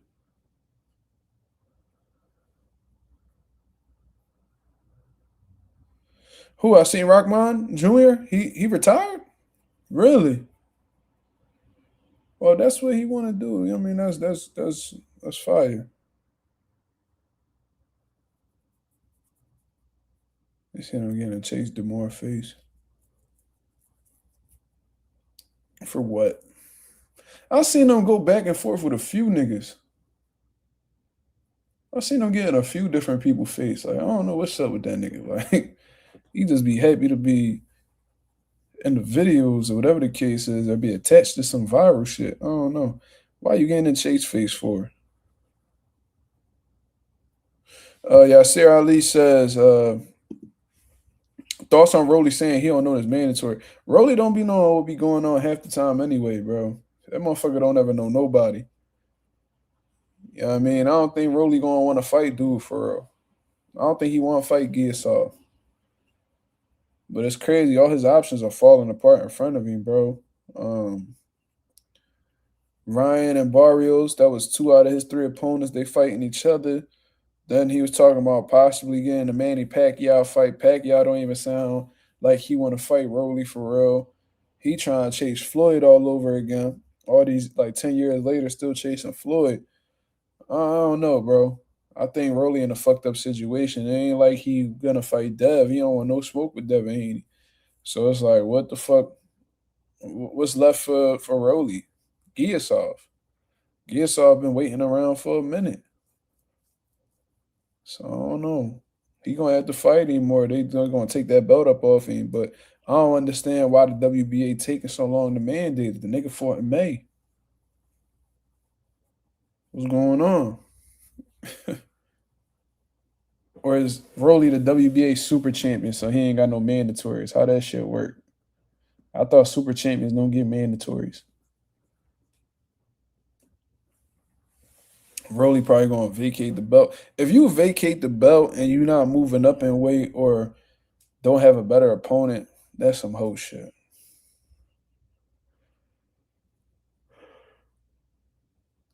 Rolly just want to hold that belt and do whatever he want. Like, I don't understand that shit, nigga. You know that's obligations with being a champion, right? It's either you unify or you face somebody that's your mandatory, bro. You know what I mean? Like, that's the obligations that come with being a world champ. I hope you know that, Rolly.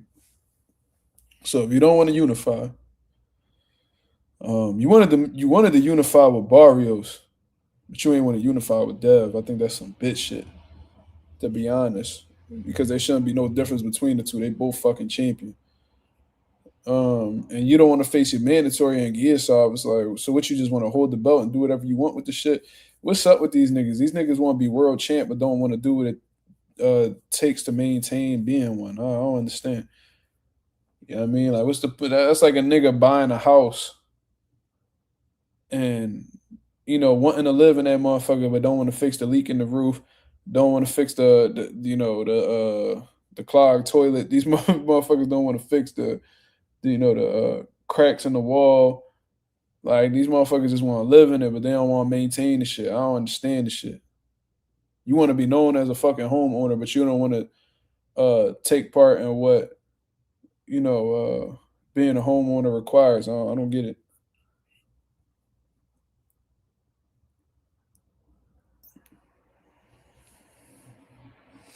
Yeah, Dev will fry Rolly bad, and it's not like Dev won't run. Dev won't run from him neither.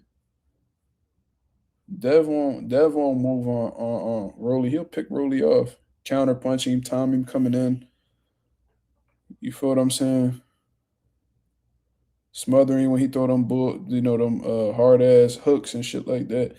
Like, he be all right.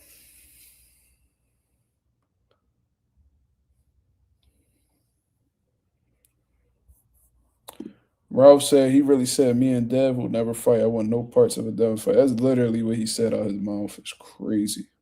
Super bad, John. I was talking to Rolly though. When I spoke to him, I'm like, yo, oh yeah, I had sent him that text, y'all. I'm like, yo, did you get signed off of Mayweather? Did you get that Mayweather? Did you sign with Mayweather after you beat up Hitchens in sparring? He said, no. He said he had ended up getting signed off of Mayweather after beating up Albert Bell in sparring. So he said after he beat up Albert Bell, they signed him.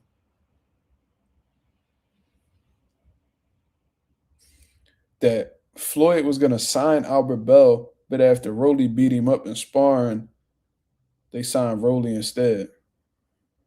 And that was 2016. Well, August 2016.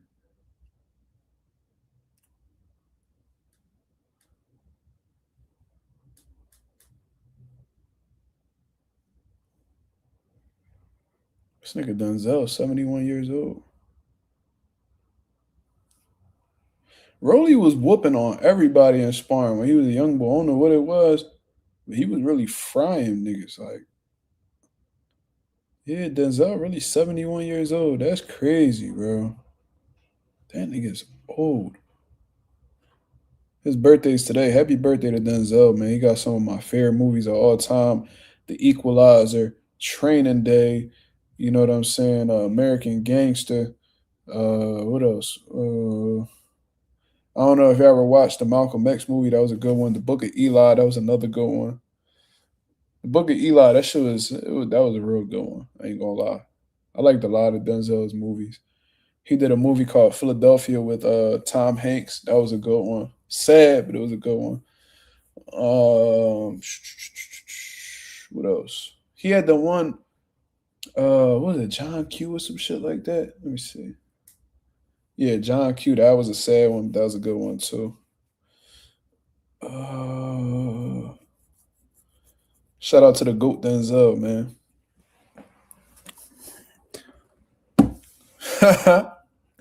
You motherfuckers.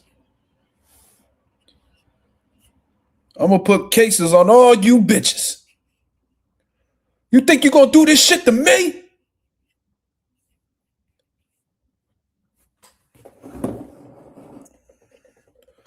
You niggas will be playing basketball in Pelican Bay when I get finished with you. Shoe program, nigga. 24-hour lockdown. Who you think you fucking with? I'm the police. I run shit here. You just live here.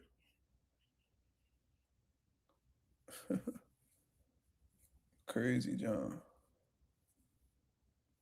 The bathtub scene was crazy. The Mexicans were gonna blow bull shit clean off. White boy did his thing too. I forgot his name, but he did his thing, bro. That was the perfect duo for that movie. My boy Mardo Tarachi. He says, "What do you think about Virgil if his next fight isn't boots or a belt holder? What you think they got going on over there?" I have no clue, brother, but I feel like the only justifiable fight if he doesn't fight Boots is a world champion. You know what I mean? If he goes ahead and he fights somebody that's not a world champion after Boots, that's going to be a terrible look for him. He's going to face a lot of criticism, and that shit might hurt his star value. I ain't going to lie, man. You can't be out here talking about Boots, talking about Boots, talking about Boots. You know what I mean? Your team, your promoter, and all that shit. And say how Boots don't want to fight, Boots don't want to fight, but here Boots is trying to make a fight with you. Oh, you declined to fight twice, blah, blah. Y'all try to run all these different narratives. Meanwhile, he telling you right to your face that he'll fight you. Them niggas, they said they had one negotiation that lasted for 6 hours straight one day. You know what I mean? He came to your whole town, called you out, said he was gonna whoop your ass. Told you in your hometown. They didn't want to let the nigga in the arena. They said they didn't want to let the nigga inside the ring. They didn't want anything to do with him being in there. Even Oscar De La Hoya, y'all heard what he said. He was like, if I was Boots, I just want to tell Boots, don't come. No, don't come. Because when you see Virgil, you're not gonna want to fight him. Because he's so badass. Don't even come, please. Don't come.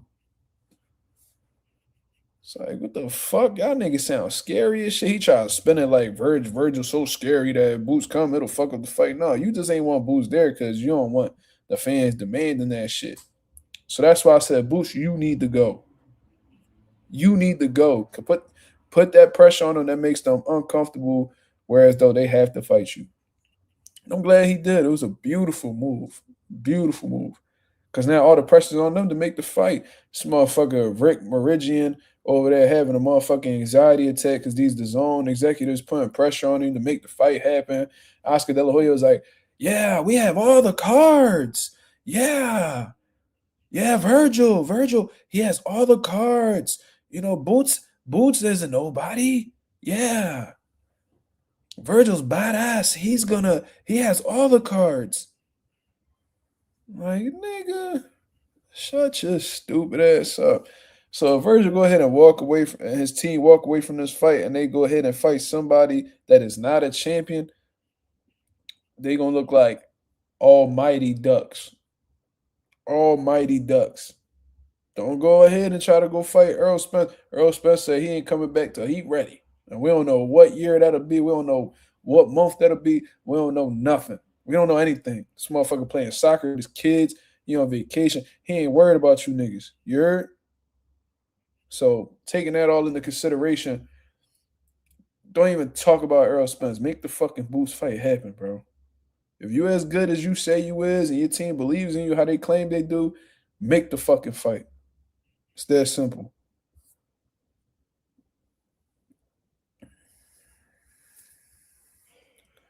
Yeah, Virgil Pop said, "Oh, Boost got to Boot. What the fuck he said? Boost got to earn his way or some bullshit like that." I'm like, yo, y'all niggas like y'all trying to play like it's just like all business type shit. Y'all niggas scared, bro. Y'all talking like true bitches. It's like y'all language just screams fear. You feel me? Because if y'all genuinely wanted to fight a nigga, you know what I mean? Like y'all go ahead. Why Erickson Lubin ain't had to earn his way? That nigga lost every big fight he was in. Fuck is you talking about? That nigga Erickson Lubin been in two big fights prior to you. He had the fight with Fundora. He had the fucking fight with Jamel Charlo. Nigga went damn. This motherfucker looked like Martin. You know, after the Fundora fight, then this nigga went and took a power net with Jamel Charlo. So what the fuck he had to do? What what this motherfucker what Thomas Delorme had to do? Did he had to earn his way? How about Frederick Lawson? He had to earn his way. What did Madrimov do to get the fight with you besides lose his last fight? Like, come on, bro. Miss me with the bullshit, bro. Miss me with the bullshit. Y'all niggas on the same level. Stop talking like y'all niggas stars. Because if niggas really want to talk about numbers and star power, Boots sell more than you, nigga. Go pull up your ticket sales out in Texas, where you from, and go look up Boots ticket sales at the Wells Fargo in Philadelphia. You tell me who the bigger star. All right, then. I know Virgil ain't put no 14 to 16K in no fucking arena. I know that. So, and y'all niggas went out like hoes in that Xander Zayas situation. We ain't gonna forget that.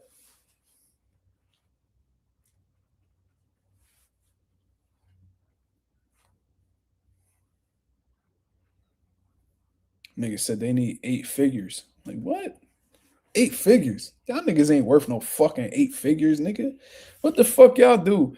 What the fuck y'all do to get 8 figures? There's champions at 154 right now. They ain't making 8 figures, nigga. You are a regular champion, nigga. You are.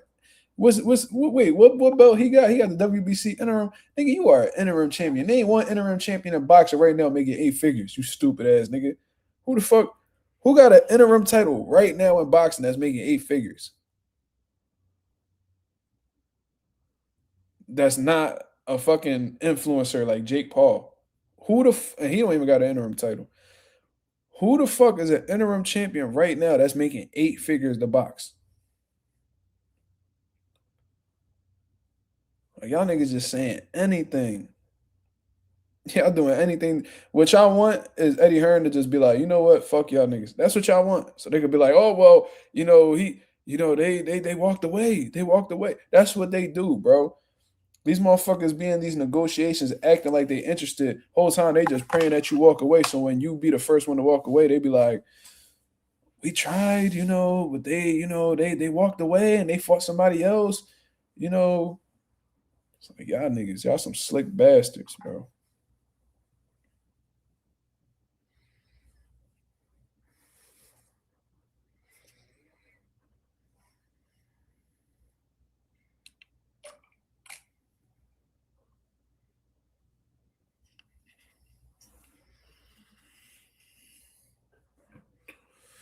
Virgin and them other dudes holding things up.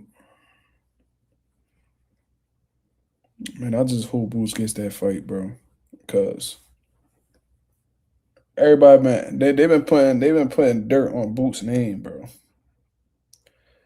He ducked T.O. and he ducked Devin and they even say he ducked Brian Norman. Like, what the nigga? How? What the fuck is we talking about? You feel what I'm saying? When Tio wanted to fight him, he wanted to unify. He didn't want to fight no fucking Teofimo Lopez. For what? Because if he stepped on Teofimo, they were, he was supposed to do that. He was a little nigga. By the time Devin got offered his way, he was already moving up to 54. But he was like, oh, let's get something popping at 52. Dev ain't feel like it didn't make sense. It didn't make sense. He was like, why would I fight you at 52 when I haven't even fought at 47 yet? This was prior to the Brian Norman fight. So it was just bad timing. One guy was moving up, the other guy was moving up too, and they was in there was a whole weight class apart. You know what I mean? And Bud done already done told y'all once a motherfucker move up, they shouldn't come back down. We seen what happened to fighters when they've done that. Boosting them was like, yo, can we try to get you? I know like y'all in the process of doing this fight with Jin Sasaki, but can we agree to a fight after that one? Oh, I ain't talking to nobody until my fight over. It's like y'all niggas created any angle to try to avoid that shit. Now y'all niggas got a loss and no belt. Ain't that some shit? Virgil about to fight a bum. What? That's not gonna look good. I'm telling you, there's a lot of pressure on them right now to get something popping. You feel me? It's a lot of pressure to make something popping. They don't get nothing popping, that's gonna be a huge issue for Virgil and his team. They're not gonna be able to, because that one thing is the media gonna press you. That's one. You know what I mean? Whoever you fight, they not gonna be talking. See, this will be fucking me up, right? Because these boxers, they be hearing what the fans want, right? The fighters team, they hear what the fans want, and then they give the fans bullshit. Oh, we're not gonna fight that dude. We're gonna fight this nigga instead, and we want you to pay for it. Because at the end of the day, if you don't pay for it, I don't get paid, right? Or if you don't pay for it, then we lose money, and then my stock might drop. Then they'll start offering me less because I'm not a draw anymore. So we need for you to pay for this, even though you ain't asked for it. And then the media hears the fans. You know what I mean? They gotta accommodate the fans by asking the tough questions. They go ahead and ask you questions about the fighter that they wanted to see you fight. Then you get frustrated because that's not who you fighting. Like, how the fuck that makes sense? We ask you for A, you give us B, and then you mad when we ask you where A at.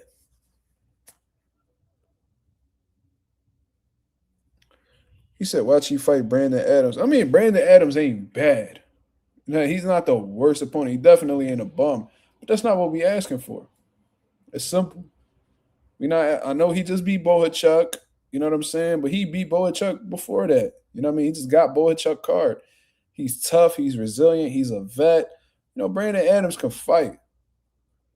You know what I'm saying? So if Virgil ain't had no fight to demand, or whatever the case is, or nobody was available, all right, take the Brandon Adams fight just to stay busy. But Jaron Ennis, come on. We all know what we want, man. We got to stop letting these niggas get a pass for the bullshit. Well, it just don't make sense. Of course it makes sense. Whatever the fans demand, they're going to be willing to pay for it.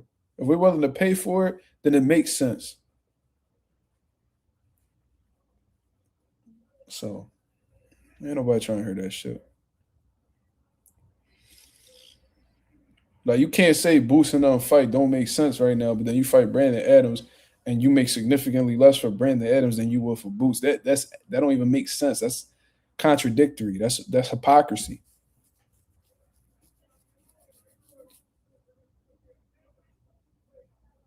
You feel me? But any last questions before I get up out of here, y'all? Let me know.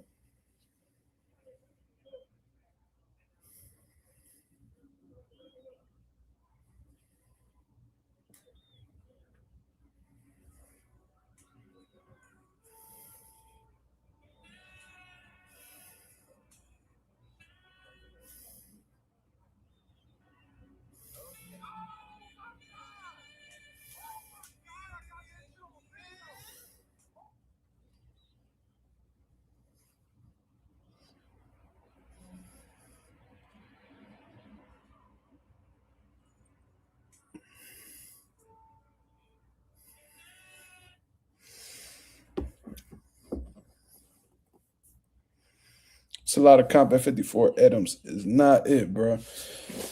Hey. The comp is Jaron Ennis. That's what we want to see. So I agree with you, brother. Raul says, remember Senior said he had no clue Sasaki was going to be at the Cuevas fight. You know, to be real, Ralph, he probably didn't know, but I know somebody who did know. Top rank. That's one thing maybe Junior didn't know neither, but you know who did know? Top rank. That shit was already in play.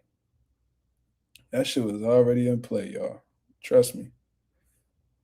And Senior and Junior didn't know it. The motherfuckers who actually run the business, they knew it. There's no way you could prove that otherwise. Sasaki had a fucking letter written out in English. He read the shit to Norman. Norman act like he was cool with it. Bro, they try to hold on to that belt as long as they could, but Turkey gave them niggas $1. They couldn't refuse. So we was like, yo, we gonna wrap this shit up early. We was gonna wait a little bit to cash you out, brother, but with this type of money, we probably won't ever see this money because you not a draw. We got you fighting on female undercards. So we gonna go ahead and cash you out right now, brother, because we don't know if Turkey ever gonna shoot this payday at us again. You know what I mean? Especially with this TKO league, he probably gonna stop fucking with us soon. So let's go ahead and grab that last bit of money up off you. You know what I mean? We know you can't beat Dev. We got the best matchmakers in the world. We know you can't beat Dev. You struggle with Quentin Randall, brother. We know when Devin Haney put them fucking that jab on you, you ain't gonna know what to do. But at least we gonna have a nice little payout at the end of the day. You know what I mean? You a millionaire, you know what I mean? We get our percentage. Everybody wins. And the good thing is you'll still be a top contender in the division because 147 is fucking ass right now. Within 1, 2, maybe 3 wins, you'll be back in title contention, brother. So we all win at the end of the day. So that's what I think. That's what I think about that. But I'm going to get up out of here, man. I appreciate everybody that came through and showed love as always. If y'all can go ahead and hit the like button on the way in, that'll be very much appreciated. For those of y'all who don't know, I am about 5 subscribers away from the 4 subscribers away from the 3,300 mark. So if y'all new, if y'all want to show love, you know what I'm saying? Please hit the subscribe button, man. We only 4 subs away from the ultimate goal. You know what I'm saying? To close out the year, that'll be absolutely amazing. Shout out to the nation and the mob. I'll be back at y'all with another live 10:30 p.m. Eastern Standard Time tomorrow to continue cooking up what's going on in the boxing world. Until then, I hope you guys have a blessed, beautiful one. I'm up out of here, man. Peace.